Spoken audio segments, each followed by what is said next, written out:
Jonathan Smith Show on Indie Sports Ticket, 1430 AM, 93.9 HD2, and always on the free Indie Sports Ticket app. What's going on? Welcome into the real Jonathan Smith Show here on Indie's Sports Ticket. Hopefully you're having a magnificent week.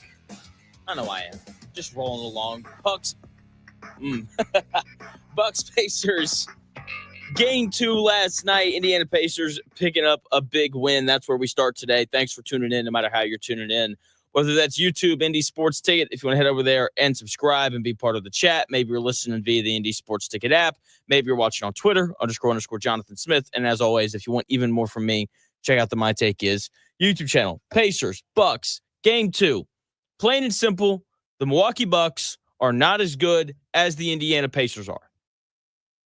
I never, at any point during that game last night, felt as if the Bucks were going to take the lead.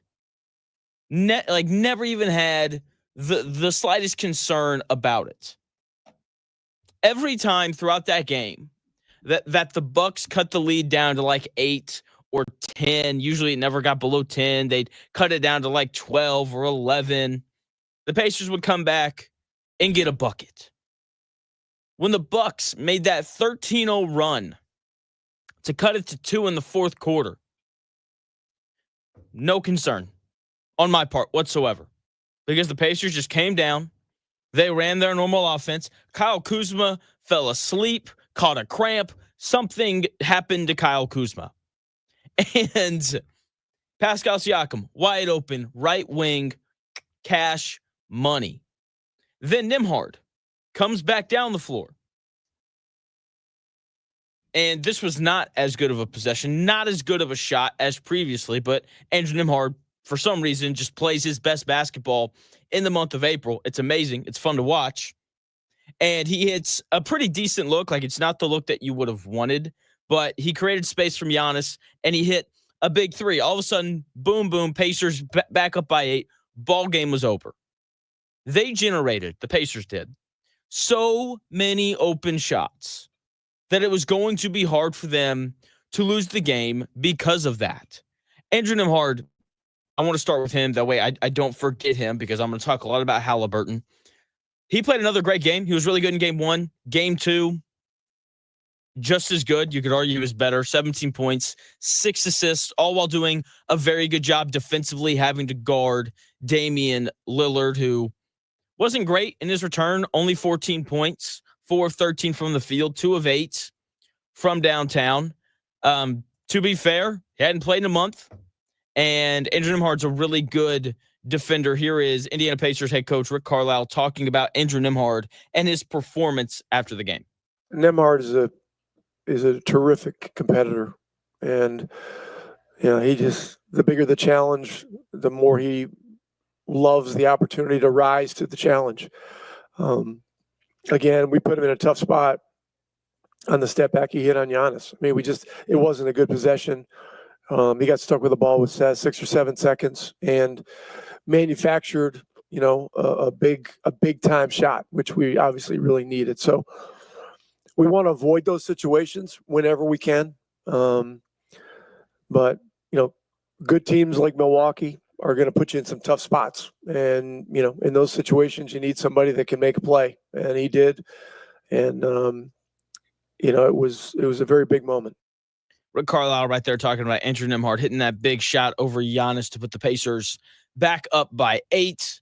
Oh, I love watching the Pacers play. It's just good, fun basketball, very team-oriented. And coming into the series, there were some people who picked the Milwaukee Bucks simply because they had the best player in the series. And Giannis has been the best player in the series. He was great again last night. He was better last night than he was in game 1. 34 points, 18 rebounds, 7 assists. Can't play much better than that. He has been the best player on the floor in games 1 and 2. And it is very common for people to pick a team to win a series just because they have the best player. And I was thinking about this last night within the context of the series. What makes a great NBA player? Like at its core, Because if I was to ask you why is Giannis great, you would probably say something like, because he gets to the rim at will. He's developed that 15-foot jump shot. It's basically automatic at this point, and he's become a really good passer. If I asked you why Luka Doncic is a great player, then you would say something along the lines of, because, his start-stop is really good. That step-back three has really progressed. I feel like he's going to make that shot most of the time now, and he can get to the rim, and he punishes switches. And if he gets doubled or something, he always makes the right pass. At its core, great players in the NBA generate easy and open shots. That is what the best players in the NBA do on a consistent basis. They do an excellent job of creating wide open looks. And NBA players rarely miss wide open looks. It doesn't happen very often. And when you watch these first two games between the Bucks and the Pacers, this is where we see the greatness of Tyrese Haliburton. He does an excellent job of creating wide open shots, not only for himself, but also for his teammates. And victory in basketball favors the team who gets the most easy shots. And in games 1 and 2, the Pacers get more easy shots than the Milwaukee Bucks. That's why they're up 2-0. That's why they scored 93 points in 3 quarters in game 1. It's why they scored 99 points in 3 quarters last night. And the reason why the Pacers get easier shots than Milwaukee isn't because Tyrese Haliburton is a better player than Giannis or anything like that. It's simply because the Bucks don't have enough good defenders to beat the Pacers. They don't have enough good defenders to slow down Haliburton or Siakam.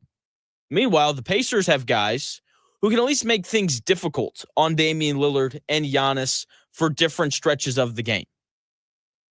And it's not at all a surprise that the Pacers won last night. They won game 1 by 19 when Tyrese Haliburton was 0 of 7 from 3, and he played well. He just didn't shoot the ball very well. He shot the ball better in game 2. I thought he played well last night as well, and last night, the box score fully reflected how well he played. 21 points, 12 assists. That is a good Haliburton game. That is what we expect of Tyrese Haliburton. And I thought that the shots that he got for himself in game 1 reflected that kind of a box score night. He just had a night where he didn't make shots. And last night, he didn't even shoot the ball great. He was only 3 of 10 from 3, but he's getting to the rim. He's getting into the lane, and he is an excellent finisher, and he's got a really nice float game, and his pull-up jump shot is reliable enough, and he was really good last night. Here is Tyrese Haliburton last night after the game talking about why he played so well. Oh, I was getting in the paint, being aggressive from the start of the game. I thought I got a lot of good looks last game. They just didn't fall. So it gave me confidence coming into today that, I would make shots. Got a good couple of days of work in and felt good coming in today. So, it's a good win for us. Tyrese Haliburton right there talking about why he played better, or not really better, why his box score numbers looked better. He got the same shots. He just actually made them. Sometimes it's really that simple. He created a ton of open shots, not only for himself, but also for his teammates, 12 assists. He was amazing in this game. Like, you felt his impact. It couldn't be denied. I felt like every time the Pacers needed a bucket, he was the one outside of the, Nembhard 3 late. He was the one making that bucket happen, whether by scoring it himself or by setting up his teammate. Giannis, he's just insane, man. Better in game 2 than he was in game 1. 34 points, 18 rebounds, 7 assists. Can't play any better than that. It's impossible. And the Bucks were -9 when he was on the floor. And it wasn't like game 1 where Giannis was like the only guy playing well. AJ Green got hot late. Bobby Portis didn't do much. Brook Lopez was non-existent. Kyle Kuzma, straight zeros, straight cardio for however long he was on the floor. That's not what happened last night. The Bucks role players actually played well on the offensive end. They did. But the reason why the Pacers won is because the Bucks defense is just horrendous. Once again, 99 points in 3 quarters, 123 points. The Bucks got worse on the defensive end because Damian Lillard played more. But the offense gave them a bit of a chance late. Bobby Portis played out of his mind. 28 points, 12 rebounds off the bench. I'm going to go out on a limb here and say Bobby Portis is not going to do that again in this series. Brook Lopez was abused on the defensive end of the floor. They attacked him in screen and roll so much. But on offense, like he had like a short stint there in the second quarter where he gave them an offensive boost. The reason why he didn't play much in the second half is because of those defensive issues. Kyle Kuzma did more than just cardio in game 2. Had a nice third quarter, finished with 12 points, was very aggressive going to the rim, couldn't guard Haliburton, but there's no one on that Bucks roster who can. So offensively, like, you have to contribute. I thought Kuzma did that, especially in that third quarter. Kevin Porter Jr. off the bench, he had 12 points. He was 4 of 9 from the field. And while Damian Lillard struggled a little bit, he was better than Ryan Rollins in game 1. Once again, Damian Lillard played 37 minutes, 14 points, 7 assists. Solid, not a great night for Lillard, but it was his first game back. I wasn't expecting for him to go out of his mind crazy. All of that, like legitimate production from the role players of Milwaukee, plus an amazing Giannis performance. He could not have played better. 34 points, 18 rebounds, 7 assists, 6 of 10 from the line. Not great. He was 14 of 20 from the field. And it wasn't enough to beat your Indiana Pacers. And the difference is the defense. Yes, Giannis had a really good game. Giannis has a great game against everybody. Okay? That's just the simple reality of playing against Milwaukee. But when you look at this Pacers roster, like they have guys like Aaron Nesmith, who's a good perimeter defender, is an absolute pest. He'll get up underneath you. It's great. Andrew Nembhard is one of the best perimeter defenders in the NBA. Point blank period. That guy can just flat out guard.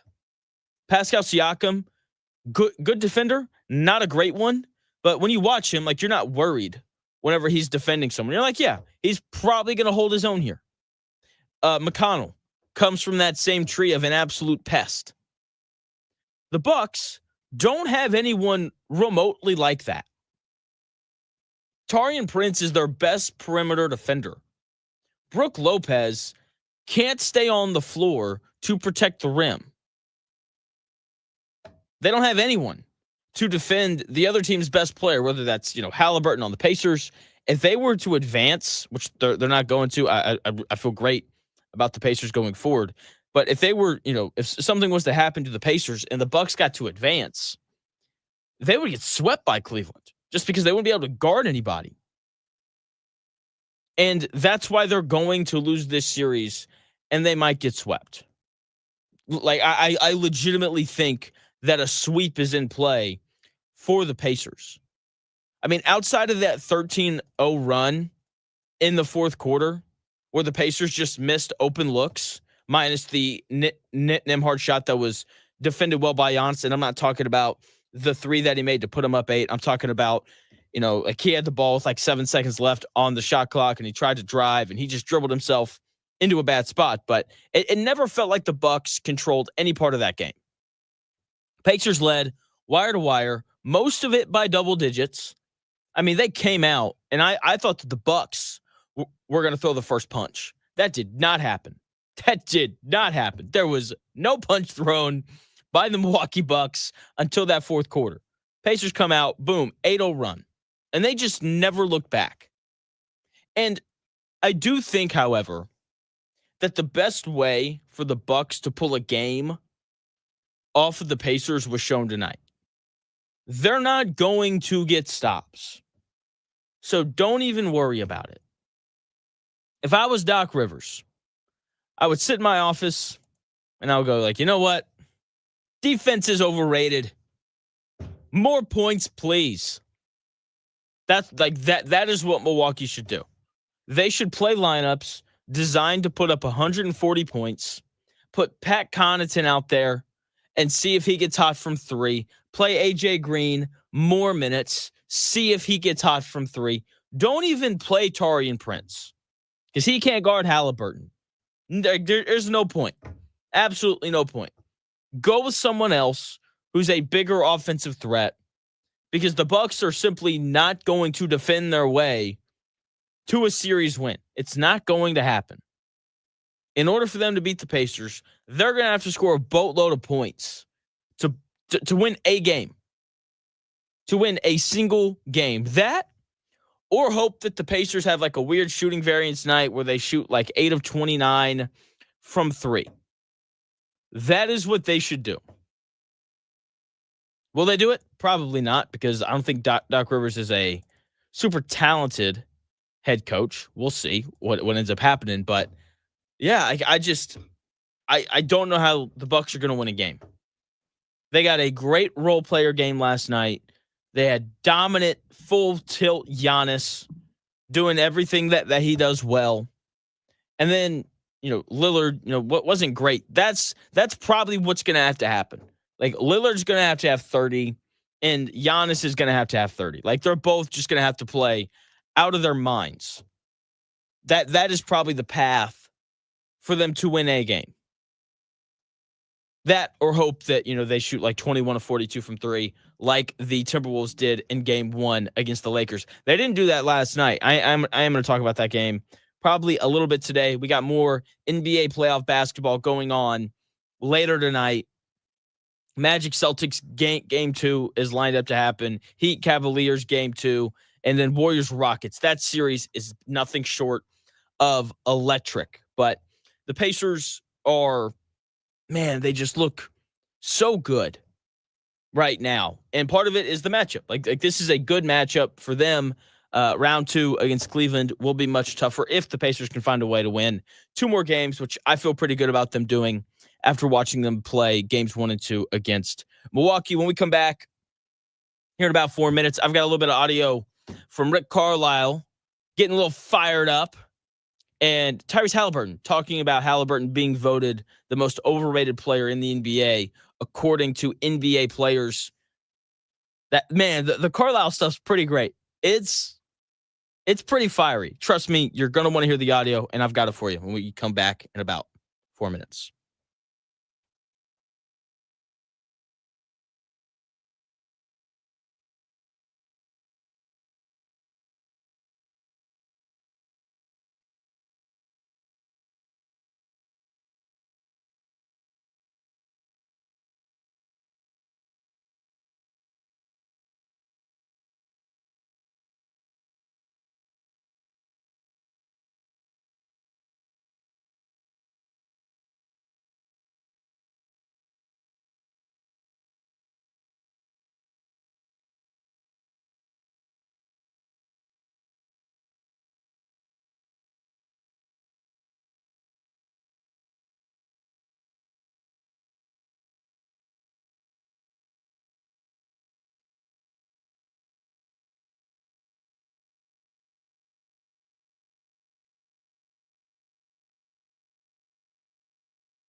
It may, one day, be a must-listen for sports enthusiasts.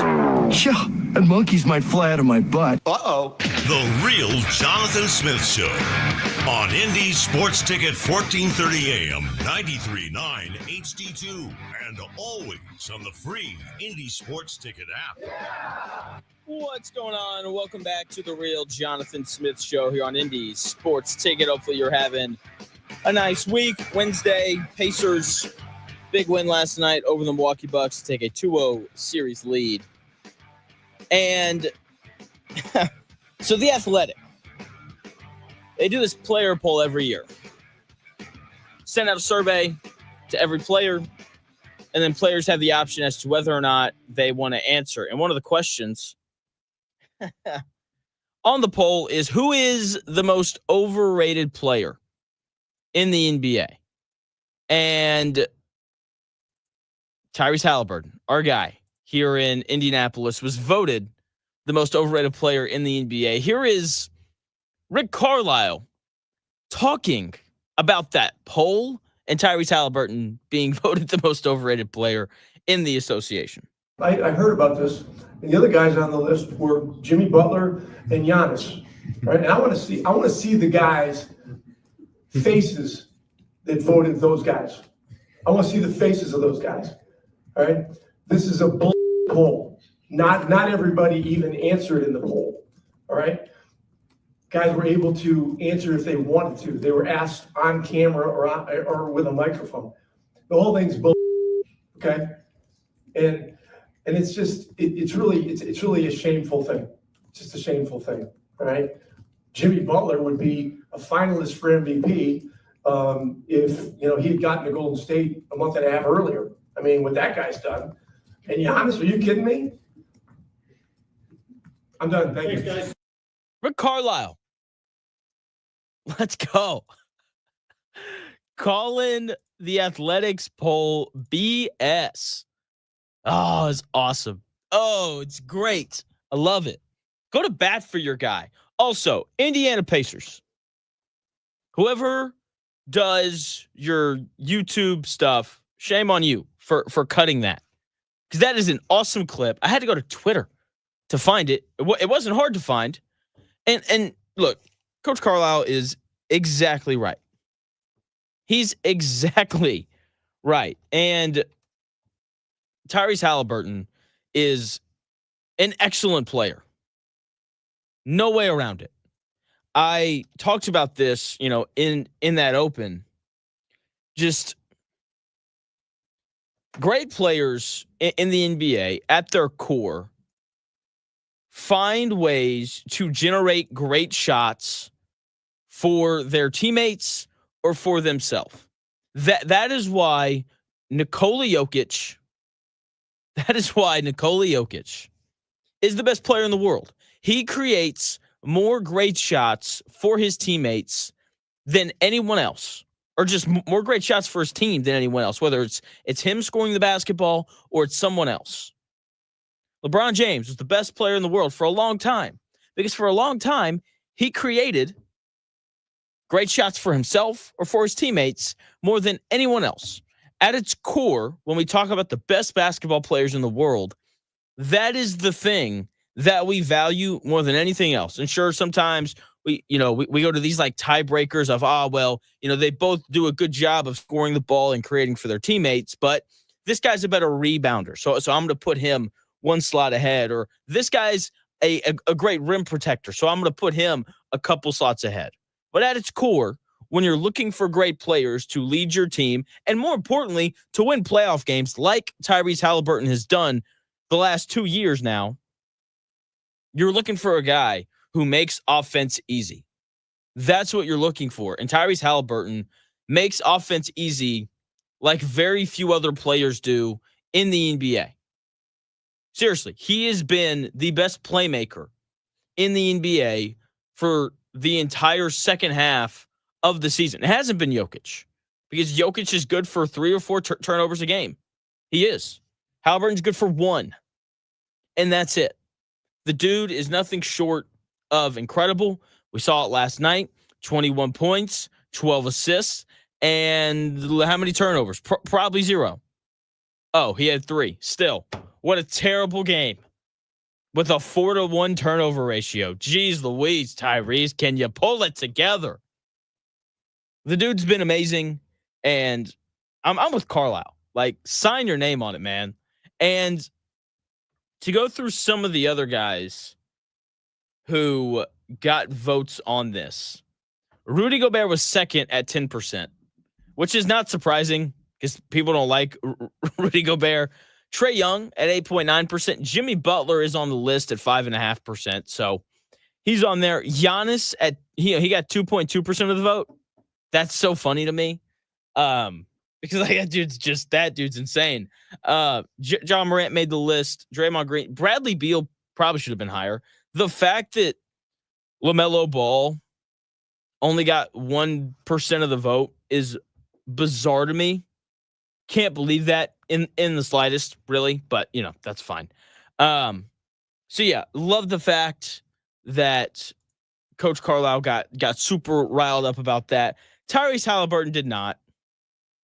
I'm kind of disappointed. Our friend of the show here, Tony East, asked him the question about whether or not he saw it, and here's what Tyrese Haliburton had to say about.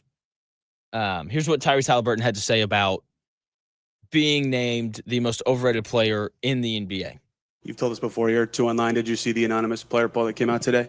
I did. What was your reaction to that, and did it at all impact the way you played today? It didn't impact the way I played today at all. I must be doing something right, if that's the case.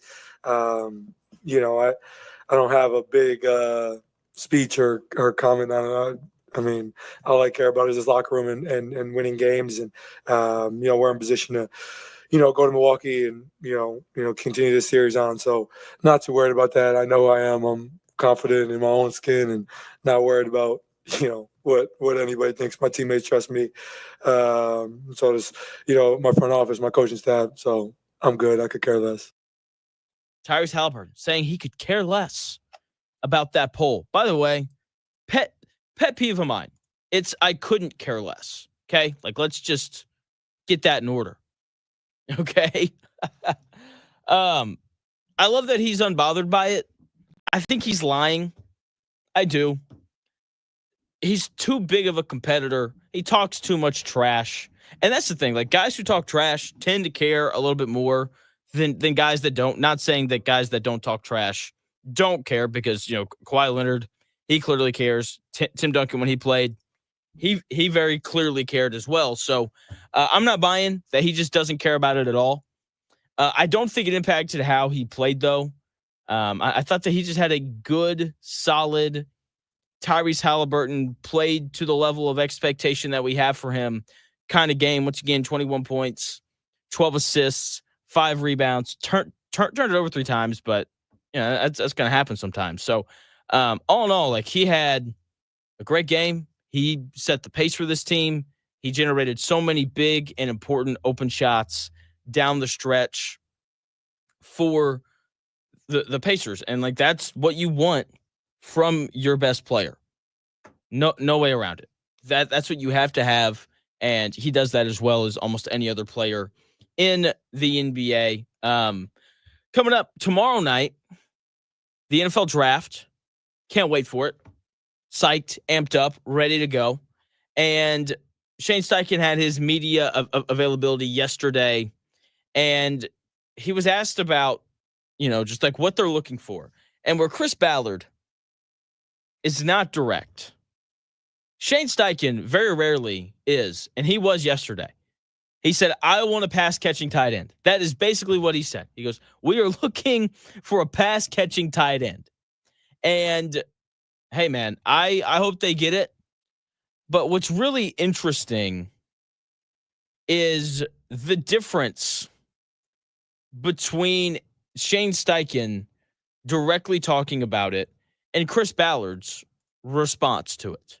Because I'm going to play the audio here in a bit, but when Chris Ballard was asked about the tight end position, he made it sound like he was just so willing to not take one in the first round.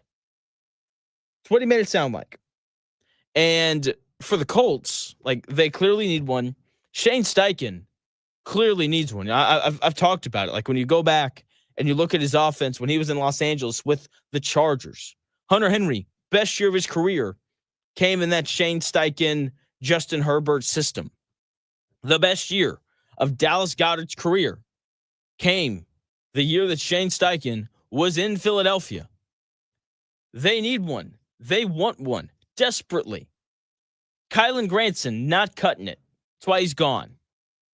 They need a guy, and when you look at the contracts for all these tight ends as well, Will Mallory's the only guy who is set to be under contract for the Indianapolis Colts at the tight end position after this year. That's it. Like, they have to take one. I think that they're going to take one early because I think that Shane Steichen has quite a bit of pull in that war room. And when he says, hey, man, I want a tight end, I think he is Jim Irsay's favorite, new favorite guy. I don't think it's Chris Ballard anymore. So when he says that he wants something, I feel like he's going to get it. We'll see whether or not that happens.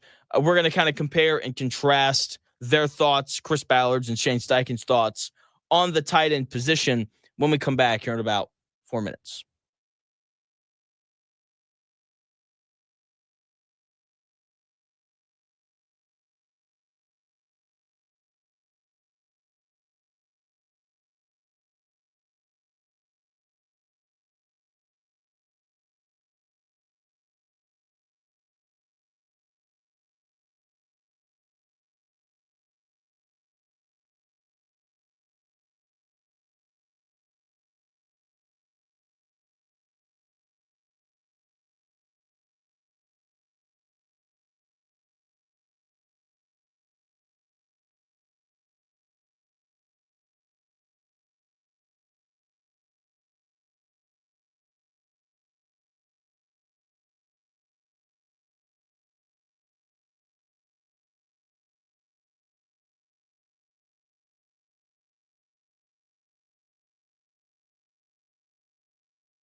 The best takes. Maybe. The Real Jonathan Smith Show. On Indy Sports Ticket 1430 AM, 93.9 HD2, and always on the free Indy Sports Ticket app. What's going on? Welcome back to the Real Jonathan Smith Show here on Indy's Sports Ticket. Hopefully you're having a nice week. A lot of Bucks Pacers today. I promise tomorrow it's probably going to be like all NFL draft, and then we'll sprinkle in a little bit of NBA playoff stuff. Can't wait. Tomorrow night, the Indianapolis Colts have another opportunity to disappoint us with whoever they take with that 14th pick. And as we all know, they're going to disappoint us. It's just going to happen. It just is. Because the Colts have several needs in this upcoming NFL draft. And the Colts fan base has made it clear that they want a tight end. Shane Steichen made it clear yesterday. He wants a tight end. He wants a pass-catching tight end. That is what he said verbatim, which is a big deal because our boy, Shane Steichen, never says anything directly. Never. It's always all this coach speak. Didn't get that yesterday. Just a point blank, no. We need a pass-catching tight end, and I want one. Please, begging you. But that doesn't mean that they're going to take one with the 14th pick. Because ultimately, Chris Ballard has ultimate authority on who they take in the NFL draft. And he was asked about the tight end position repeatedly during his press conference 2 days ago. And yesterday, I played a lot of audio from this, mainly about him talking about the quarterback position and Anthony Richardson and, the importance of his development and whether or not it's going to be him or, Daniel Jones or whoever it winds up being. Okay? Because ultimately, the Colts can have the best tight end ever. They could have prime Rob Gronkowski. Wouldn't matter, given what we've seen from Anthony Richardson and Daniel Jones throughout their careers. But Chris Ballard was talking about, or was asked about, taking a tight end in the draft. And instead of answering the question, he decided to speak directly about the current tight end room of the Indianapolis Colts. Here's what Indianapolis Colts general manager Chris Ballard had to say about the current state of their tight end room. I mean, there's no question. Look, I think we all know we like a group we have, what their subset, what they can do. Like they're good. We have two really good blockers. We have a young kid that we think's got speed and some upside. But saying that, if we got a chance to take one that we think can really make a difference, we will do it. I do know this, though. You can't chase, like when you end up chasing a need, okay, or something that is, that's when you make mistakes. So we'll let the board play out the way the board should play out. Of course, like in the first round, I can, you can already see like how we have it stacked versus how the outside world has it stacked. I promise you, it's not the same. It's not. They don't have anything on the line. Like I always laugh when everybody says, "Well, you reached or you took him too high." Well, by whose standard? Like by whose standard is that criticism coming from? So we line it up and we draft them as we think is best for our team. Chris Ballard right there talking about not chasing a need and all that kind of stuff. I think it's a bunch of hooey. I also don't appreciate the whole glass half full thing on the tight end room. Tight end by committee is not ideal. I think everyone knows that. And that's what the Colts have done since Jack Doyle left. Okay? And this is a great year for the Colts to chase that need for a tight end. This is the perfect year because there's like 6 guys who are going to go in the first 3 rounds who are like really good at football. And obviously Colston Loveland and Tyler Warren are both outstanding. And they are the top of this tight end class. Chase them. Trade up. Grab either one of them if they're available at 14. I don't care. They can help your offense immediately. They can help your bad quarterback, whether it's Daniel Jones or Anthony Richardson. And like they can help immediately. They can. And like I know that Nico Harrison has brought back the saying that defense wins championships, but you kind of need to score points too. And Colston Loveland or Tyler Warren would immediately elevate the offense. Tight end by committee, no longer a thing. And that's what the Colts need.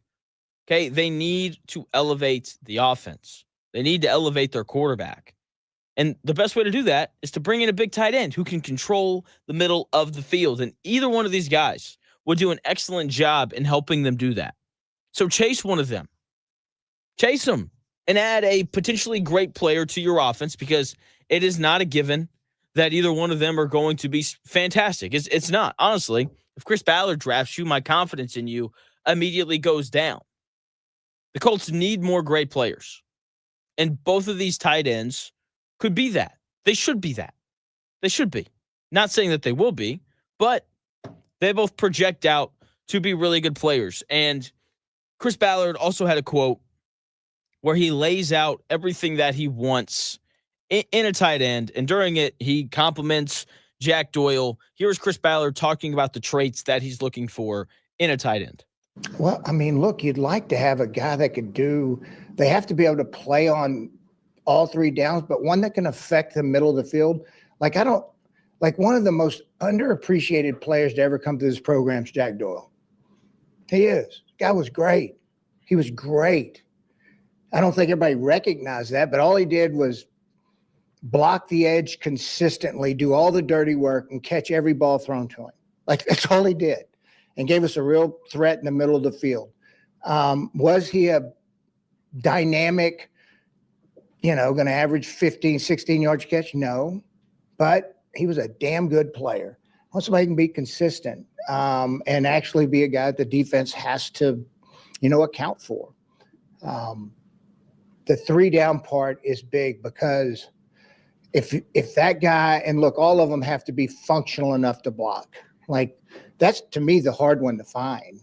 Everybody, the second you don't have a guy that can block is the second the coaching staff is griping and saying, we got to have a guy that can block. But to be able to play on all three downs, to be able to be functional in the run game to where you don't necessarily know it's always a pass, when he's in the game. And then to be able to, finish and make plays at critical times and give the quarterback an option in the middle of the field. Chris Ballard right there talking about the traits that he's looking for in a tight end. Find it very interesting there at the end where he says that he just wants someone who is functional blocking in the run game. That's all you need. Travis Kelce, not a great blocking tight end, but he is functional in the run game. Believe it or not, he turned into actually a halfway decent blocker during his time in the NFL. He's just not dominant like a George Kittle. Okay, and finding legitimate three-down tight ends is really hard to do. It is. There's only a couple. Like Travis Kelce, not anymore, but he used to be a legitimate three-down tight end. George Kittle is a legitimate three-down tight end. Sam Laporta, playing for the Lions, he's a legitimate three-down tight end. And that might honestly be the whole list. I'm sure there's someone that I'm forgetting, and someone will tweet me about it later. I don't care. But there's not very many of them. But I do think that Tyler Warren and Colston Loveland could both be guys who are functional run-blocking tight ends and don't give away the fact that it's a pass. And they can both control the middle of the field as receivers. They do it differently. Like Tyler Warren's just big, and he's just going to box dudes out. And he's going to go up and make plays in the middle of the field as a receiver just because he's bigger than whoever's going to be guarding him. Colston Loveland, not as good of a blocker. Part of that, I think, is a size thing. Like Warren's just a monster. Loveland, not as good of a blocker, but a better receiver. I've read that he projects as someone who could develop into a decent blocker, which is fine. You just, like Chris Ballard said, you just need functional. So he's an excellent choice as well. Both of these dudes possess the skills that Chris Ballard is looking for. Chase them. They will make you better.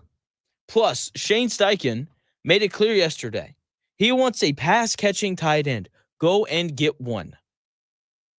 And just thinking about the tight ends that have had success in a Shane Steichen-based offense, I do think that the Colts are going to prefer Colston Loveland over Tyler Warren. Because when you look at, Dallas Goedert and Hunter Henry, the two tight ends that Shane Steichen has had the privilege of coaching, because those are two really good tight ends, they're not Tyler Warren. They're not big, physical, box you out, go up and make a contested catch kind of tight ends. Like, that's not what they are. They're a little more crisp in their route running. That's what they are. They create separation from linebackers and all that good stuff. And that is much more Colston Loveland than it is Tyler Warren. So I would not be surprised in the slightest if they were both on the board at 14, if the Colts opted to take Colston Loveland over Tyler Warren, simply because he stylistically is a little bit more of what Shane Steichen is looking for. And I just want to reiterate this point. The Colts may not take a tight end at 14. That is a legitimate possibility. Chris Ballard. I mean, just listen to this clip of him talking about some of the best tight ends in the NFL. It's good. No, it's a really good class. And I think at every level.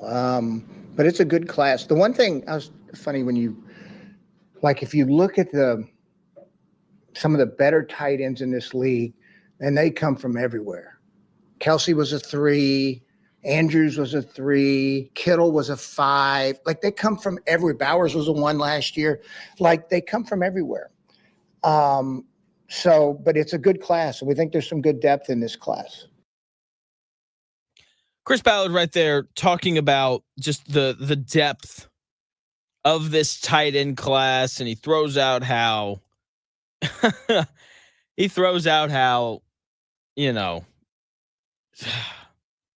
Travis Kelce was a 3rd-round pick, and George Kittle was a 5th-round pick. And he does mention, right, that our guy, Brock Bowers, was a 1st-round pick. But, man, and he's not wrong. That's the really frustrating part about this. It just is. Like, Jonnu Smith was not a 1st-round pick. Hunter Henry, I believe, was a 2nd-round pick. He was 4th in the NFL last year in receiving yards for tight ends. I don't think that this is properly done, this website I'm on. Evan Ingram was not a 1st-round pick. Who else was not a 1st-round pick? Zach Ertz was not a 1st-round pick. Like, he is sadly correct that there are a lot of tight ends that have had very successful careers. Sam Laporta, one of the best tight ends in the NFL, he was a 2nd-round pick. He is sadly correct when he says that not every stud tight end was a 1st-round pick. In fact, most of them were not. Brock Bowers really is the only one. But, because there's always a but, but tight end is more important now than it ever has been. Seriously, like that is an important thing to remember. Travis Kelce and George Kittle started the tight end revolution. What, Kyle Shanahan and Andy Reid has done with those two players have led to people being like, oh, wow.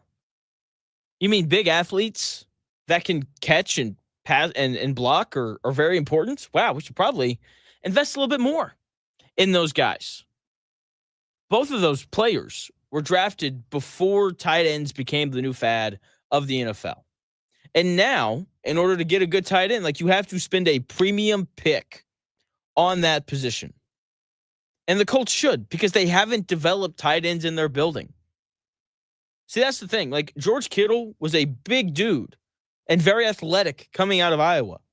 And the 49ers developed him. And the Chiefs developed Travis Kelce. That's the reality of it. And when you look at this Colts coaching staff, they don't develop tight ends very well. They don't. And so I don't trust them to take a guy in the 4th or 5th round and turn him into a great player. They've done that. And they haven't turned these tight ends into great players. Now, if they wanted to take someone early in the 2nd round, like if they wanted to take Mason Taylor, I would have no issue with that. But that's really it.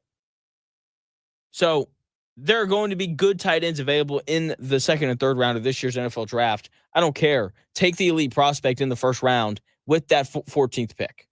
Do that because you haven't done a good job of developing tight ends during your time in Indianapolis. Now, to be fair, the Colts have done a good job of developing linebackers.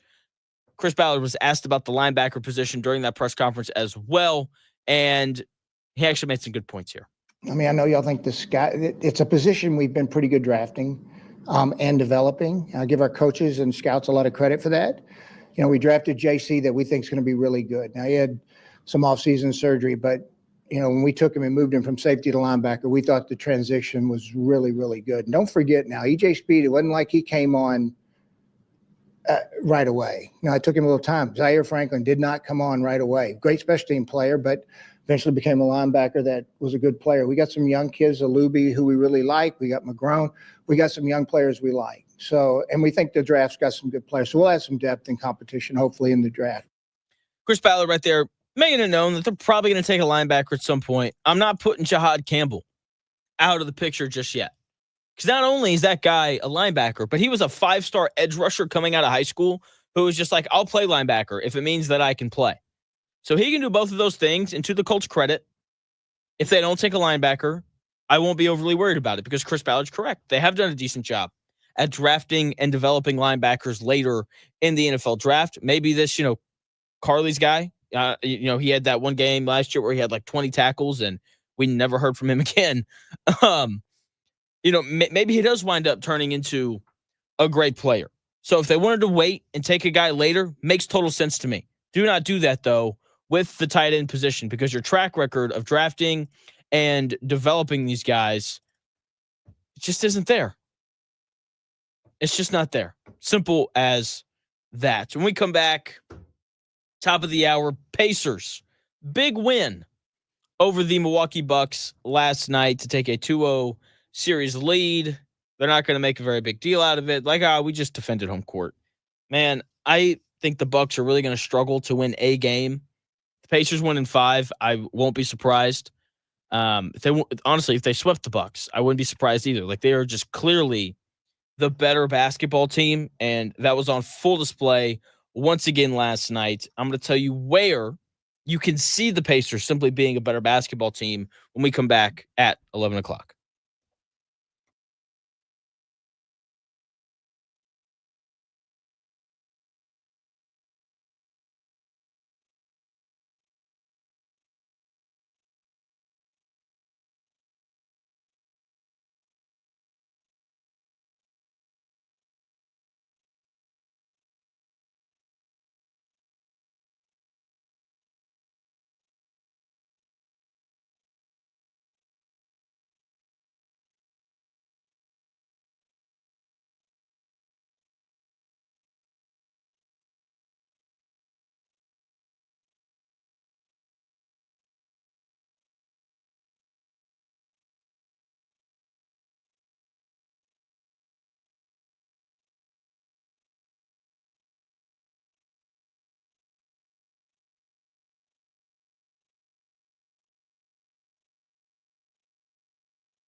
do this.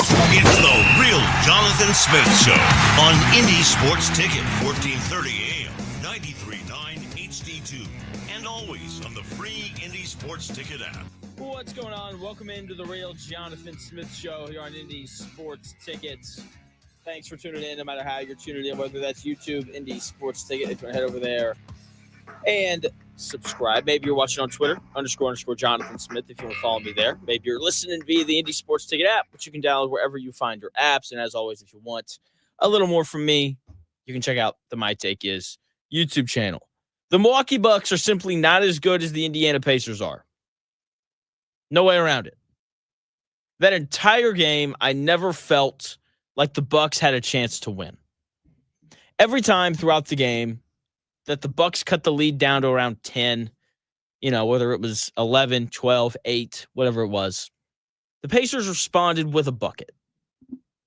When the Bucks went on that 13-0 run to cut the lead down to 2 in the fourth quarter, still wasn't worried.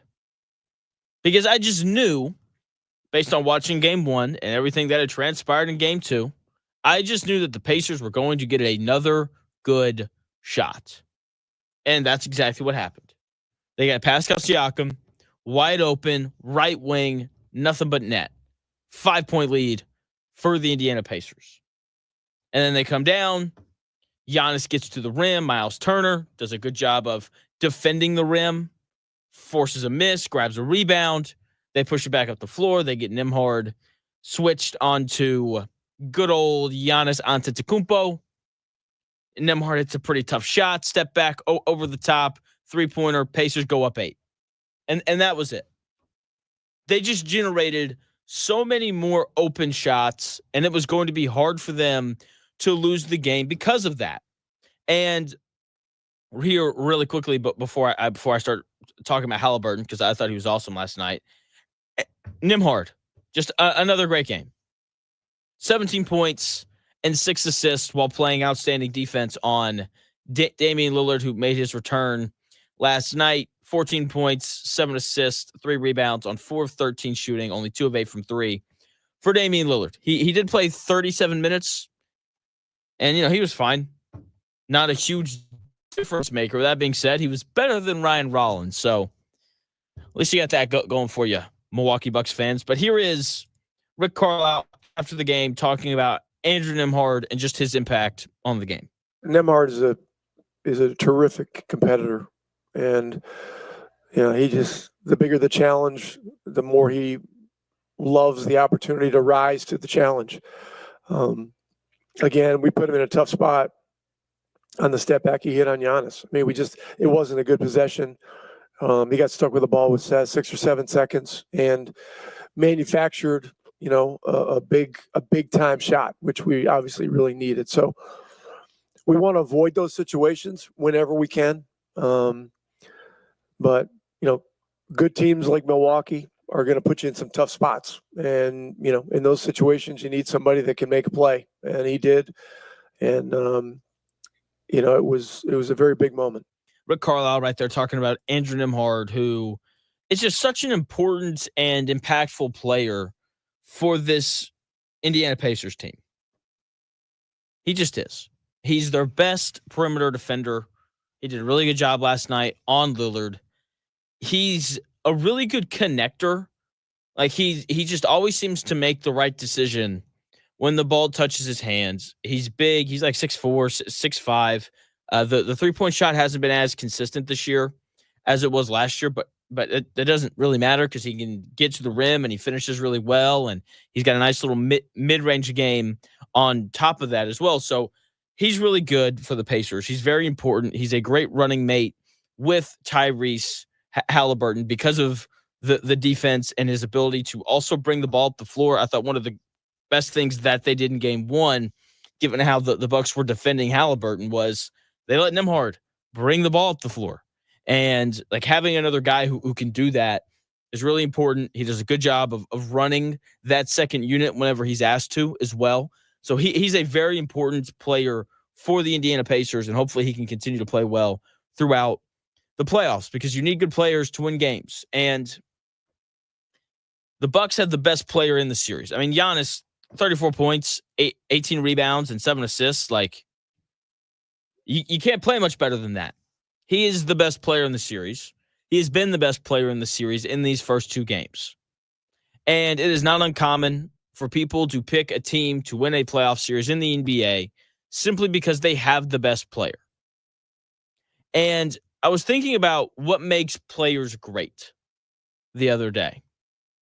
And, if I asked you, why is LeBron James so great? And you would say, because he's 6'8" and he's 245 pounds and he's super athletic and he can get to the rim at will and he's developed a nice 3-point shot. And he's an excellent passer. If I asked you why Jokic was so great, you'd say, because he's this big center who is an excellent passer and always seems to find teammates when they're open. And when they're not open, he can just kind of put his back to the basket and he can wheel and deal and get a layup whenever he wants. And he's also like a 43% 3-point shooter. And if I asked you why Tyrese Haliburton was so great, you would say, because he makes threes and he's got a good handle and he can get to the rim and he finishes well. And when his teammates are open, he tends to always find them. They're different. Every guy that I just mentioned and every great player in the NBA is different, but they're all the same. Every great player in the NBA does one thing, and that is, and they do an excellent job of creating open shots for themselves and for their teammates. That is ultimately what great players do. Okay? Because NBA players rarely miss easy shots. That's just the reality of it. Like, if you're wide open, whether you create that shot yourself or someone creates it for you, if you're an NBA player, like 90% of the time, you're not missing that shot. And when you watch the Bucks and the Pacers in these first 2 games, the Pacers get easier shots than the Bucks do pretty consistently. The Bucks don't have enough good defenders to beat the Pacers. That has been the difference so far in these first 2 games. Like, the Pacers at least have guys who can make things difficult on Giannis and Damian Lillard for different stretches, right? Like, they're both going to have times throughout the series where they're just awesome and there's nothing that the Pacers can really do about it, but they at least have options. The Bucks don't have options. The Bucks lost by 19 in game 1 when Tyrese Haliburton didn't play well, right? 0-7 from 3. He was much better in game 2, 21 points, 12 assists, did a great job of making the open shots he made for himself and also finding and creating open looks for his teammates. It seemed like every time the Pacers needed a bucket, Haliburton either scored it or he created it for someone else, whether that was a direct assist or a hockey assist. He was only 3 of 10 from 3, so he could have shot the ball a little bit better from 3 than what he did, but he was aggressive. He got into the lane, and because of that, he was really good. He was good in game 1. He just didn't really make shots. Game 2, he actually made them. Here's Tyrese Haliburton after the game last night talking about why his box score numbers looked better than they did in game 1. I was getting in the paint, being aggressive from the start of the game. I thought I got a lot of good looks last game. They just didn't fall. So it gave me confidence coming into today that, I would make shots. Got a good couple of days of work in and felt good coming in today. So, it's a good win for us. Tyrese Haliburton right there talking about why he was better. And it's all the important stuff that I've talked about a lot this year, right? Him getting into the lane, getting to the rim, finding and spreading the ball out to his open teammates. And he created a ton of open shots for himself and for his teammates. And when Tyrese Haliburton is doing that, I mean, like, he's one of the best players in the NBA. He's one of the best 15 basketball players in the world. That's how good he is. Okay? And he showed it last night. And the fact that he was voted the most overrated player in the league is still absolutely insane to me. Absolutely insane. In fact, I would argue he's underrated. Like he's just an outstanding player. And we saw why last night. With that being said, he is not better than Giannis, who once again has been the best player in this series and it hasn't really been close. Another amazing game. He was better in game 2 than he was in game 1. Game 1, he goes for 36 and 12. Game 2, he goes for 34 points, 18 rebounds, and 7 assists. He can't play better than that. You are not getting, I probably shouldn't say that. You're probably not getting a better Giannis performance than that in this series. And the Bucks were -9 when Giannis was on the floor. If the Bucks aren't going to win the minutes that Giannis Antetokounmpo is on the floor, then they have zero chance whatsoever at winning a game in this series. Because they're not going to outscore the Pacers by 10, which is what they would have had to do last night, when he's off the floor. It's just not going to happen. And the concerning thing for the Bucks is this wasn't like game 1, where their role players struggled to make open shots. Sure, AJ Green got going late, but like that was really it. Gary Trent Jr. hit some mid-range jumpers early, but there wasn't much help for Giannis in game 1. And that just wasn't the case last night.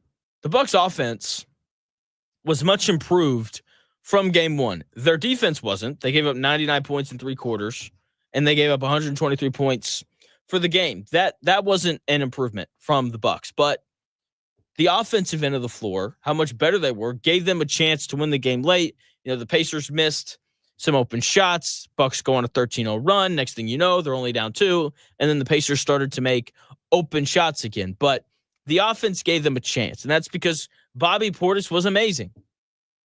I know that Pacer fans don't like Bobby Portis, but the dude's good at basketball. It's 28 points, 12 rebounds off the bench.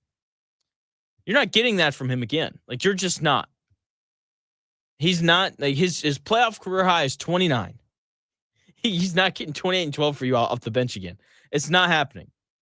Brook Lopez, which was abused on the defensive end of the floor, but that's why he only played 16 minutes. He didn't really play at all in that second half, but he had like a short burst there in the second quarter where he had a couple threes and he had a layup as well. Like, he gave them a nice offensive boost in the 16 minutes that he was on the floor. Kyle Kuzma did more than just get some cardio in. He had a really good third quarter. Kevin Porter Jr. off the bench had 12 points. He was 4 of 9 shooting. Damian Lillard wasn't great, but he was better than Ryan Rollins was in game 1. Okay? All of that, like legitimate role player production. Not having Ryan Rollins in the lineup. Plus an amazing Giannis game. And they still lost by 8. Probably should have been worse. Because like I know that the Bucks went on that 13-0 run at the end of the game, but like it didn't feel like it was because like they all of a sudden figured out how to get stops. Like the Pacers just missed shots that they normally made. And I don't know how the Bucks are going to pull a game off the Pacers in this series. Seriously, I don't know how this is going to happen. I mean, the Pacers led most of that game by double digits, and it's because of the defense. Like the Pacers actually have options. Aaron E. Smith, really good defender, an absolute pest. Nembhard is one of the best perimeter defenders in the NBA. No way around it. Pascal Siakam, not a great defender, not a bad one either though. Like whenever he gets put in isolation, like I don't feel bad about it. TJ McConnell, an absolute pest, really good defender as well. And you look at the Bucks lineup, it's like they don't have anyone like that. Taurean Prince is their best perimeter defender. They had to resort to putting Kyle Kuzma on Tyrese Haliburton. Like, that's insane. They don't really have anyone besides Giannis who can defend the rim. Like, yes, Brook Lopez can, but he got played off the floor last night. They don't have anyone to defend the other team's best player. They just don't have enough on the defensive side of the ball. And I think it's really hard to scheme stops in the NBA. Like, you just have to have dudes if you want to get stops in the NBA. And the Milwaukee Bucks simply do not have them, while the Indiana Pacers do. And that's why they're going to lose the series. And that's why the Pacers have a legitimate chance to sweep the Milwaukee Bucks. The Pacers, once again, led the entire game, most of it, by double digits. They opened the game on an 8-0 run, and they just never looked back. And I do think that the best way for the Bucks to win this series was kind of shown last night. Like they're just like they're not going to get the stops that they need. So they shouldn't even worry about it. They should just go a heavy dose of like Pat Connaughton, see if he, gets hot, a heavy dose of AJ Green, see if he gets hot, and just hope that the Pacers miss. Because that's the only time that they went on a real run last night, is when the Pacers just missed open shots. They are not defending their way to a win in this series, the Milwaukee Bucks. They're either going to have to score 140 points, or they're going to have to hope that the Pacers just miss open shots, which they haven't done in these first two games, aside from that little stint there at the end of the fourth quarter last night.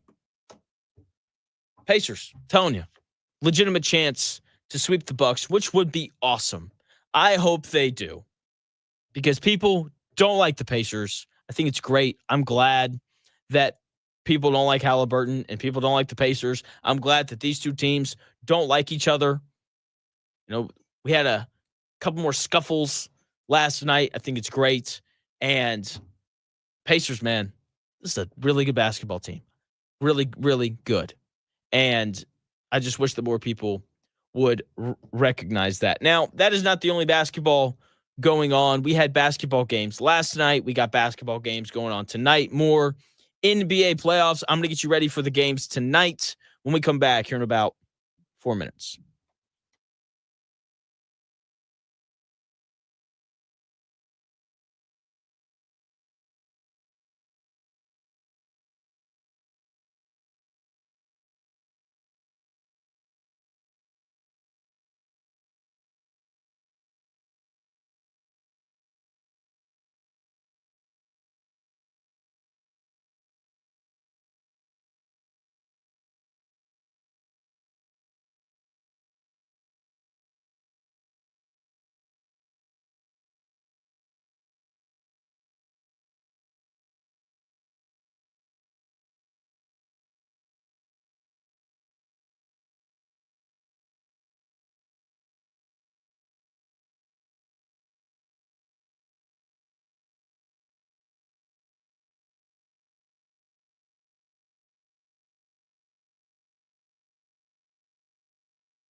Ready to order. Yes. We're earning unlimited 3% cash back on dining and entertainment with a Capital One Saver card. So let's just get one of everything. Everything?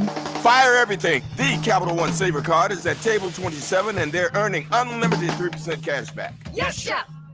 This is so nice. Had a feeling you'd want 3% cash back on dessert. Ooh, tiramisu. Earn unlimited 3% cash back on dining and entertainment with the Capital One Saver card. Capital One, what's in your wallet? Terms apply. See CapitalOne.com for details. When you switch to Progressive, you could save bundling your home and auto. Then you could put that money towards some of the surprisingly more expensive things in life.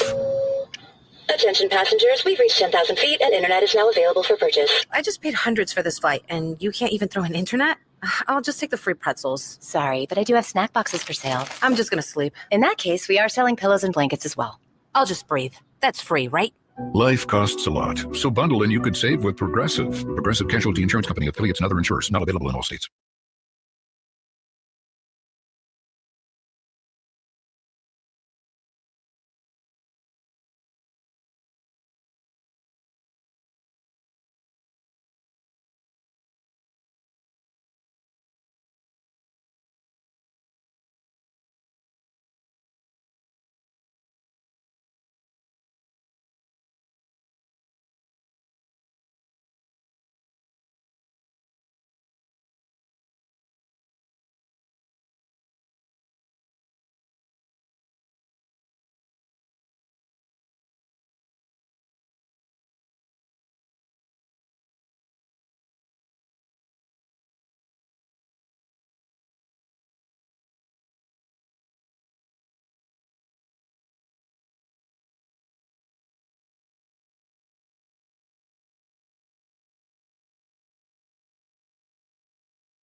If it's in today's sports world, it's here.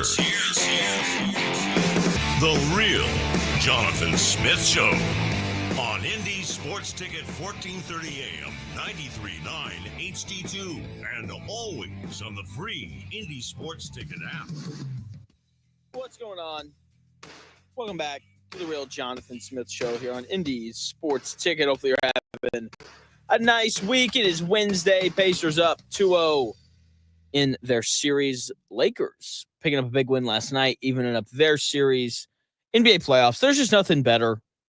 You know, people are like, Jonathan, what about March Madness? No, it's not better than this. It's not. I'm sorry. It's just a very simple reality. The basketball just simply isn't as good. And I personally like good basketball. Anyway, we got more games going on tonight. I'm going to get you ready for them because what else are you going to do? Watch the NBA, okay? It's a great product. The games are good. The games are fun. They're chippy. They're physical.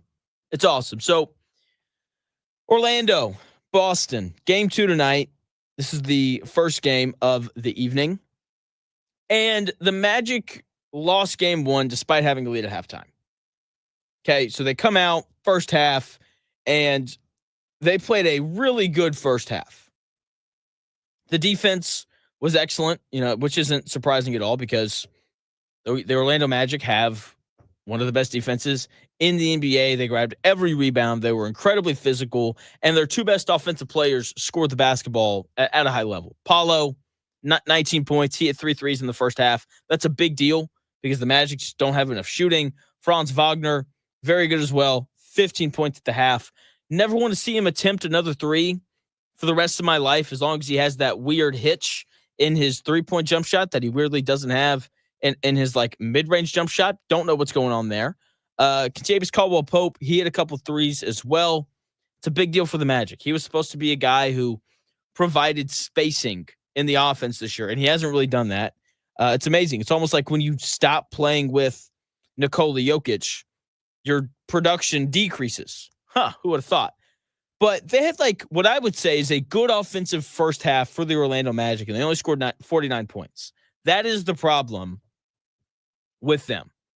They just don't score enough. So they do that. Jaylen Brown and Jason Tatum were both outplayed by Paulo and Franz. Second half, though, the script entirely flipped. Okay, the Celtics owned the second half of that game. They held the Magic to 18 points in the third quarter. They put Drew Holiday on Paolo Banchero, and Drew gave Paulo all sorts of fits. Holiday also had a really nice stretch where he hit 3 threes. Okay, and he was just okay, I'm going to control the game for the next, 8 minutes, and we're going to be good. Derek White, just unconscious from 3, an amazing defender. Okay, he was 7 of 12 from 3 in that game. He had a 30-piece. And Richard Jefferson made a really good point as to why the Boston Celtics are the favorites to come out of the Eastern Conference, according to sports books. It's because of the players that they have at 4, 5, 6, and 7. All 4 of those guys were great. Al Horford was amazing. Drew Holiday in game 1 played well. Derek White was really good. And Peyton Pritchard, who won 6th Man of the Year, had 19 points off the bench. Okay?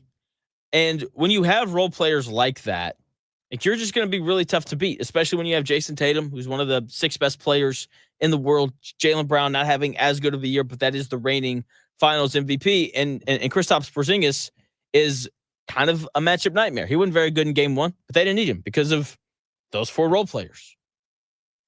Okay? And so when you have guys like that, you just have more room for error with your stars, and we saw that in game 1. Celtics probably going to win tonight as well. They are a heavy favorite. There is potential for Jason Tatum to not play tonight. Whether he plays or not, I don't think it's really going to matter. He's got a bone bruise in his wrist. Boston favored by 10.5. I like him either way to win the game, whether Jason Tatum plays or not. Paolo Banchero, I have to talk about him because he was great in that game. 36 points. Franz was good outside of the third quarter, where he only scored 4 points. Finished with 23, but they just need more shooting. If they can make more threes, which is really tough for them, then they're going to have a chance in every game that they play because of how well they play defense. So the question going into these games, can the Magic find a little bit more offense? And can Jason Tatum be a little more efficient? People were giving him a hard time. He was like 8 of 22 from the floor. Look, he's Jason Tatum. I wouldn't be worried. I'm not worried about him at all. Second game of the night, your NBA TV game of the evening. Miami Heat on the road against Cleveland. Cleveland's going to win this game. Like, the Miami Heat played a really good offensive game against the Cavaliers. Like, it was close going into the fourth quarter. Okay? I mean, every time the Heat would whittle the lead down to like 7 or 8, the Cavaliers would just go right back up by 11 or 12. And that's kind of where a lot of this game sat, with the Cavaliers leading by between like 7 and 12 points. The Heat were defending like crazy. They were making shots. They were shooting 48% from 3. The Heat were going into the fourth quarter. And the difference in that game one was this year the Miami Heat don't have Jimmy Butler, and the Cavaliers have Ty Jerome. And I'm only kind of kidding when I say that. And, Ty Jerome had a pretty normal first 3 quarters. He had some tough floaters. His offense coming off screens is, I think he's one of the best in the league, honestly, when you look at guards coming off screens and scoring. That's why he was a finalist for 6th Man of the Year. Probably should have won it, but he gave them a lot of separation in that fourth quarter because he scored 16 points in the fourth quarter. Like, who needs Darius Garland or Donovan Mitchell or Evan Mobley, who are all three probably going to be on one of the all-NBA teams? Who needs those guys when you have Ty Jerome? I mean, like, the dude was just awesome. He ended up helping them stretch that lead out to 18 points, and that was it. I don't think that the Heat can play much better. They shot 42% from 3. Davion Mitchell off the bench played really well. He had like 18 points. Bam Adebayo and Tyler Hero both got into the 20s, and they lost by 19. And to be fair, Ty Jerome probably not going to score 16 points in the fourth quarter again, but DeAndre Hunter's probably not going to lay another goose egg either. So the Heat matched Cleveland's shooting, which is tough to do because Cleveland is the best offensive team in the league. But it didn't really matter because they just didn't defend well enough. And that's a very weird thing to say about the Miami Heat. So the Heat couldn't really stay in front of Donovan Mitchell. He got to the rim whenever he wanted. The jumper wasn't falling early, but he didn't settle. He kept going to the rim, and he finishes as well as anyone in the league. Darius Garland started slow, but he finished with 27 points, 5 of 9 from 3. And one of the things to kind of look out for with Cleveland is, how does Darius Garland perform on the defensive end of the floor?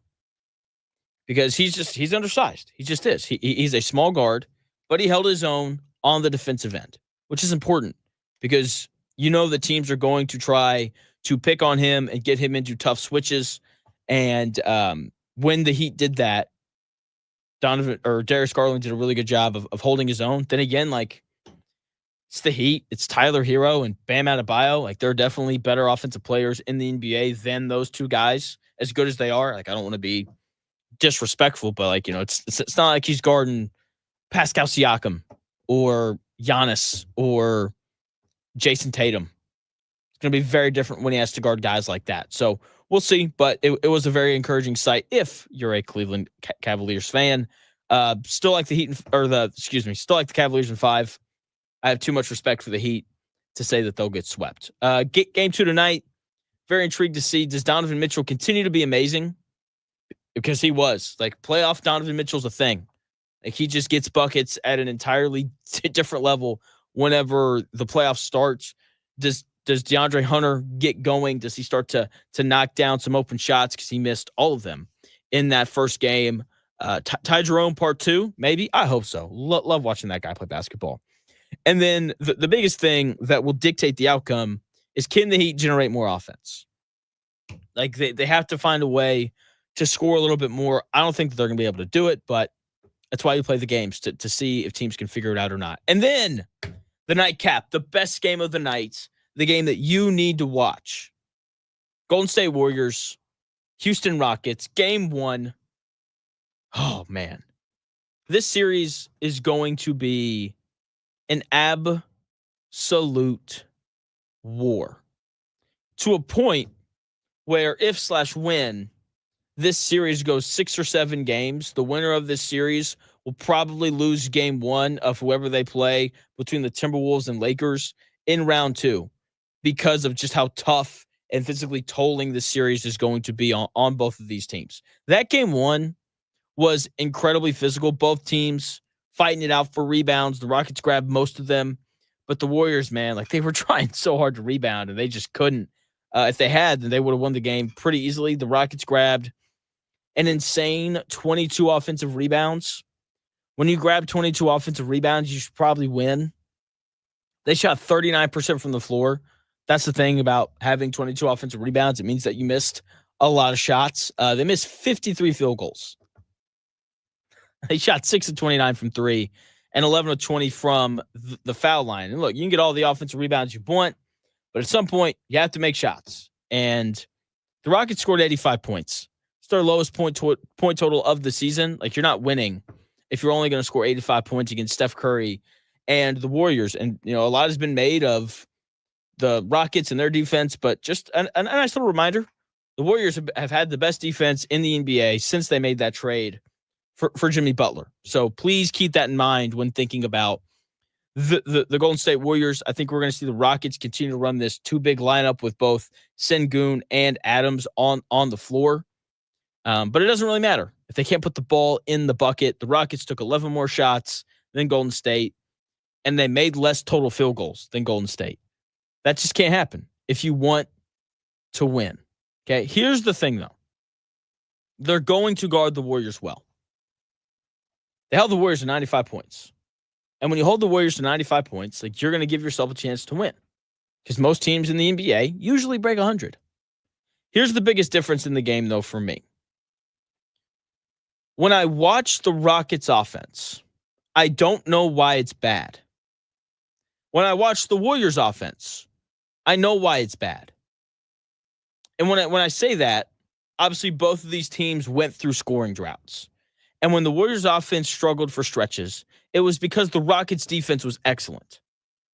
But they have Steph Curry and Jimmy Butler who can bail them out. Jimmy Butler hit a tough ISO jumper late to put the game out of reach. Steph Curry hit not 1 but 2 insane threes when they needed them. Like, he had one where he's like sprinting. So the Warriors had like a sideline out of bounds at like midcourt. And Steph Curry starts in the backcourt and he full sprints, catches the ball 35 feet away from the basket. No hesitation, puts it up, nothing but net. Just an incredible shot. And then he had one where he's like fading out of bounds, just absolutely with a defender draped all over him. And, he made it. And that is why the Warriors are going to win this series, because they have Steph and Jimmy who can do things like that. And when their offense is struggling, I know it's just because the Rockets are doing a good job. With the Rockets, when their offense looks bad, I don't know why. Is it because the Warriors have figured something out and they're just playing great defense? Or is it because this Rockets player that took that shot isn't a great offensive player? I legitimately do not know the answer. And for the Rockets, they never ran good offense in that game. They scored 23 of their 85 points off turnovers. 22 of their 85 points came off second chances. They only created 40 points without forcing a turnover or grabbing an offensive rebound. And that's just not good enough. The big run that they had to close the third quarter, to make the game close going into the fourth, was fueled by rebounds and Golden State Warrior turnovers. The Rockets have to find a more consistent half-court offense if they want any sort of chance to win this series. I think they should pretty clearly play through Alperen Sengun, a guy who was an all-star this year. Draymond Green cannot guard that guy. Sengun had 16 points at half. No one else had more than 5. He finished with 26 points. No one else had more than 11. He has to be the player that they play through, because Draymond Green is too small to guard that man. Quentin Post can't guard him either. Kevon Looney, not fast enough. And that is, I think, the adjustment that we see tonight. Jalen Green also has to be better. Former number 2 overall pick who either scores or is an absolute zero, because he's not a very good defender. And doesn't really play make very well either. So I love the Warriors in this series. Still like them in 6. The difference is going to be, though, like, can the Rockets find a way to generate offense? Because if they can, they're going to have an excellent chance to win all of these games. But Steph Curry, Jimmy Butler, they're going to close them out. Like, if this was a series that was a sweep, and if this was a series like Indiana and Boston last year, where, Indiana gets swept, but like every game was close, every game came down to the wire.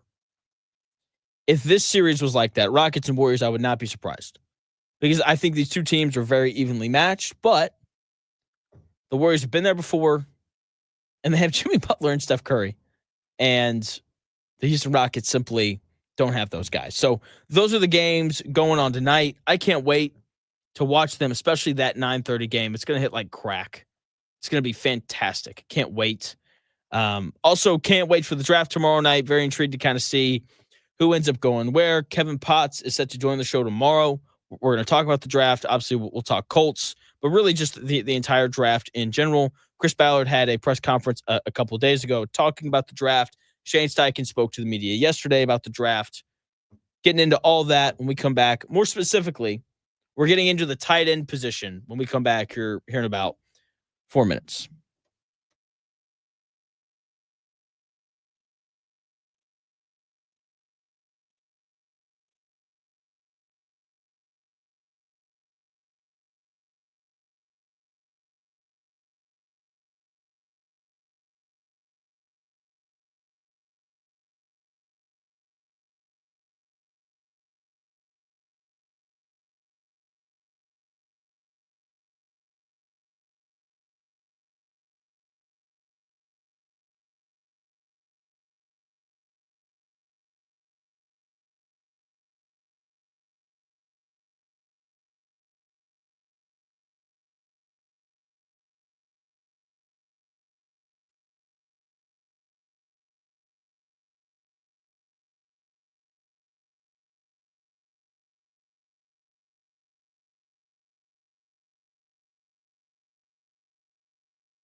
It may, one day, be a must-listen for sports enthusiasts.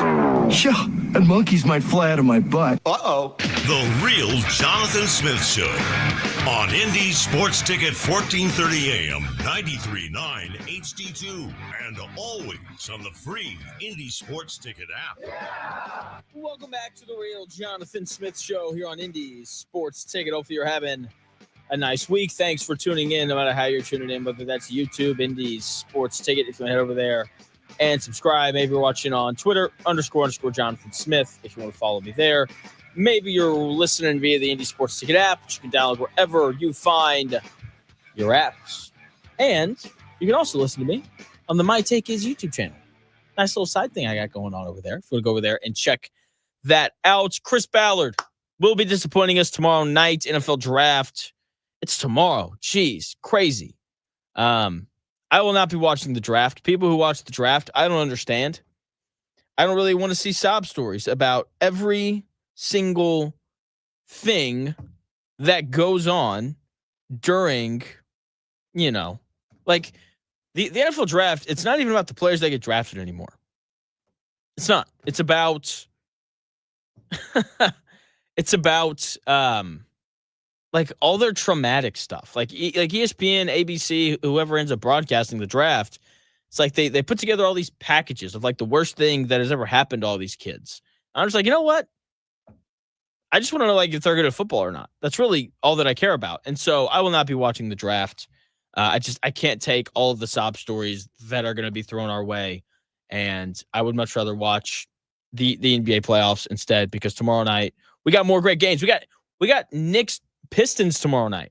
Game 3, which, by the way, Game 3 is the best game of every series. It is my favorite one because games 1 and 2, at game 1, they call it, the feel out game or whatever, like you're figuring out what your opponent does and all that kind of stuff. Game 2 rolls around and then you see like a lot of adjustments being made. Okay. And then game 3 happens. And everyone knows what is going on. It's like, I know what all of your sets look like. I've seen this twice. I've watched a bunch of film on it. You're not like, you can maybe tweak some rotation stuff, but everyone knows what their opponent is running. And then it just becomes about like, who's your dude? And can they make things happen? Can your players get done what they need to get done?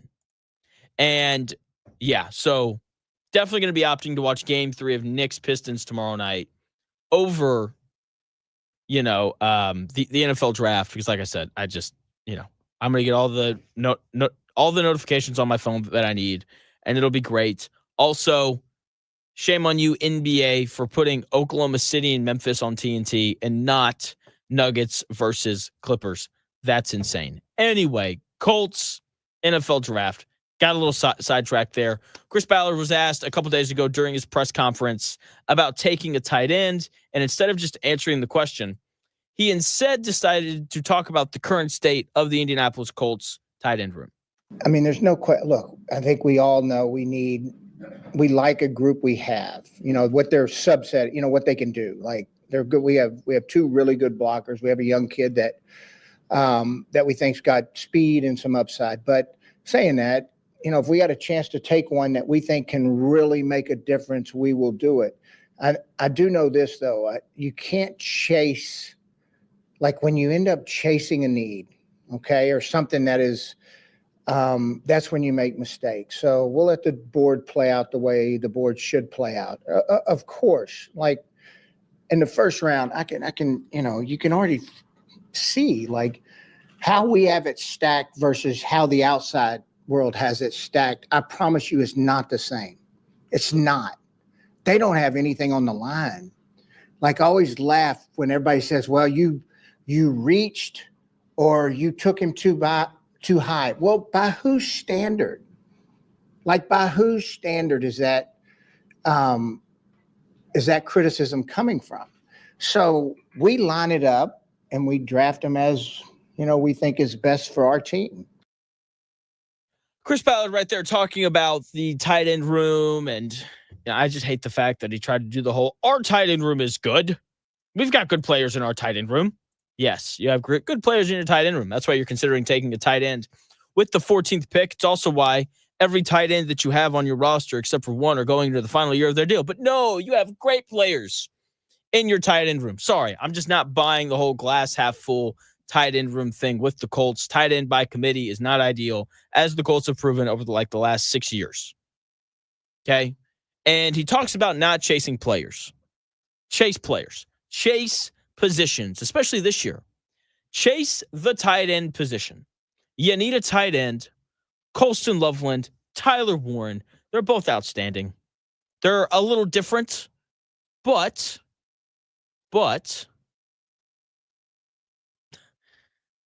they're, a little different. Tyler Warren, bigger, more of like I'm just going to box you out and jump over you to make a reception kind of receiver. Colston Loveland, a little more nuanced, running routes, chopping the feet, dicing people up, because that's how that works. And, he'll need a little more development in the blocking area. Tyler Warren seems like he's going to need a little more development in the receiving area. But one way or the other, you're going to get a good player with this pick. And Shane Steichen made it clear yesterday during his press conference that he wants a tight end. He said at point blank, he said, we are looking for a pass-catching tight end. And I hope that they find one. I really, really do. Because they need one. You want a guy that makes your offense better at that tight end position. Okay? That's what you want. And Chris Ballard laid out the specific traits that he's looking for in a tight end. Well, look, you'd like to have a guy that could they have to be able to play on all three downs, but one that can affect the middle of the field. One of the most underappreciated players to ever come to this program is Jack Doyle. He is. The guy was great. He was great. I don't think everybody recognized that, but all he did was block the edge consistently, do all the dirty work, and catch every ball thrown to him. That's all he did, and gave us a real threat in the middle of the field. Was he a dynamic, going to average 15, 16 yards catch? No, but he was a damn good player. I want somebody who can be consistent and actually be a guy that the defense has to, account for. The three down part is big because if that guy, and look, all of them have to be functional enough to block. That's to me the hard one to find. Everybody, the second you don't have a guy that can block is the second the coaching staff is griping and saying, we got to have a guy that can block. But to be able to play on all three downs, to be able to be functional in the run game to where you don't necessarily know it's always a pass, when he's in the game. And then to be able to, finish and make plays at critical times and give the quarterback an option in the middle of the field. Chris Ballard right there talking about the traits that he's looking for in his tight end. Jack Doyle, man. It's almost like he made the Colts offense better when he played for the Colts. And every trait he listed, a guy who can put his hand in the dirt and be functional and doesn't give away the fact that, you're going to throw the ball when he's in the game or you're going to run the ball when he's in the game. Tyler Warren and Colston Loveland both check those boxes. Go and get them. Chase them. Trade up for them. Jordan Schultz, I think that's his name. The Fox guy. What's his name? Yeah, Jordan Schultz, the Fox NFL reporter. He said that there are plenty of teams in the top 10 looking to trade down, but the offers they're getting are 70 cents on the dollar, and part of that is because this is not a good quarterback draft class. No one's trading up to grab quarterbacks. They're trading up to grab offensive tackles, or in the Colts case, maybe a tight end. Trade up into the top 10. Grab a dude that is going to show up and make everything better. This press conference was 2 days ago. I pulled clips from it yesterday and I played them. And it was all about the quarterback position. And I did that for a couple of reasons, but the biggest one is the Colts can draft a tight end 14th. They can take Tyler Warren. Tyler Warren can show up and be the best tight end in the history of the NFL. But it will not matter if Anthony Richardson or Daniel Jones don't play well. And bringing in a Tyler Warren or a Colston Loveland or trading for a Dallas Goedert immediately makes you and I feel better about Anthony Richardson and Daniel Jones because they will have a real, legitimate safety blanket that they can use. That's the reality of what a tight end does for you. And this is a great year to grab them. And he talks about how there's a ton of depth in this class. I'll be honest. I don't care where they take the tight end. If they want to wait until the 7th round and take some dude I've never heard of out of a school that I don't really care about, that's fine, as long as the dude can play. It's really all that matters. If they think that they can get the next George Kittle in the 5th round, be my guest. It just better pan out the way that they think that it's going to. I'm very intrigued to see if they wait and take Mason Taylor in the 2nd round and use that 14th pick on Jahad Campbell, because the Colts do need help at linebacker. And here's the fun thing about Jahad Campbell. He was a 5-star edge rusher coming out of high school. That's what he went to Alabama to do. He went to Alabama to rush the passer, and he showed up and he's like, geez, all these other pass rushers at Alabama are pretty good. Hey, coach, if I played linebacker, would I get to play sooner? And they're like, yes, absolutely. And he's like, okay, I would like to play linebacker. That way I can get on the field. Very versatile and a really good athlete as well. So don't be surprised if the Colts decide to go linebacker with that 14th pick, because that is a legitimate need that they have. Like they need a linebacker. I know that they've done a good job of drafting and developing linebackers throughout Chris Ballard's time in Indianapolis. They draft Zaire Franklin in the 7th round. He's turned into a pretty average linebacker. EJ Speed, they drafted him in the 5th round. He ended up being, a decent linebacker at best. He wasn't last year, but they feel good, I guess, about some of the younger linebackers that they have. They just have to develop. And I don't think that the Colts do a good job of developing players, with the exception of linebacker. They have developed that position better than anyone else, or than any other position on this roster. And so if they don't take a linebacker, I'm going to be a little disappointed, because I really do like Jahad Campbell coming out of Alabama, but I'll get over it, and I'll trust those linebacker coaches, because to their credit, they have done a good job under Chris Ballard of developing the guys that he has drafted later in the NFL draft. That's going to do it for me here on the Real Jonathan Smith Show. Thank you for taking the time out of your day to tune in, whether that was YouTube, Indy Sports Ticket, Twitter, _ Jonathan Smith, or the Indy Sports Ticket app, which you can download wherever you find your apps. If you want more from me, head over to YouTube, search for My Take Is. You can check out the other YouTube channel that I've got going on over there. Hopefully you enjoyed the show today. We're doing a lot of NFL draft stuff tomorrow. Kevin Potts is going to join me at 11. We'll have him on for a while to talk about not only the Colts and what they're going to do with that 14th pick, but we're also going to talk about everything else going on in the world of the NFL draft. So that is tomorrow. The Dan Dockett Show comes your way next, right here on Indy's Sports Ticket.